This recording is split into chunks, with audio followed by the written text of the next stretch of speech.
ओडिशा उपरकू माड़ी आसुछि बात्या तेबे जहार नाम रही शक्ति। तेबे बात्या शक्ति आसुथिबा नै आंचलिक पाणीपाग विभाग पक्षरु जारी हला सूचना। तेबे बात्या शक्ति मे मास 25 रु 28 तारिख मध्य रही संभावना।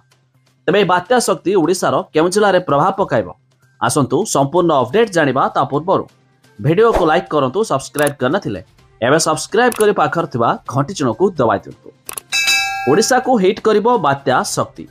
आसंता मे 23 रु 28 तारिख मध्य सृष्टि हेब घूर्णिबलय बात्यारे परिणत हेबार संभावना रही।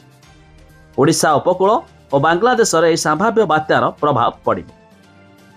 मे मास 23 रु 28 तारिख मध्य बंगोपसागर रे घूर्णिबलय सृष्टि हेबार संभावना रही।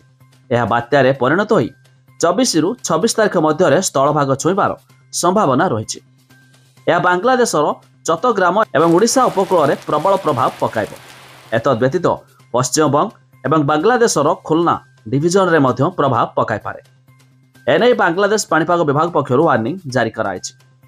ते बात्या प्रभाव रे रंगपुर, दिनाजपुर, बोगरा, टांगाइल, माइमेनसिंह एवं हिटलर माने पागरे संभाव्य परिवर्तन देखाजिबो।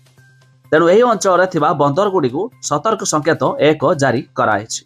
ता छडा आसुथिबा बात्या शक्तिर प्रभाव ओडिशार केउ जिल्ला मानकरे पड़िबो प्रभाव एने आंचलिक पाणीपाग विभाग सूचना जारी करी नाही। से यह मध्य कहिछि कि आसुथिबा बात्या शक्ति जते निकटतर हेबो, जते चित्र स्पष्ट हेबो, आगामी दिन में जना पड़िबो एहार प्रभाव ओडिशार केउ जिल्ला मानकरे पड़िबो। हेले आसुथिबा बात्या 24 रु 26 तारिख मध्य रहिबो एही मे मासरे।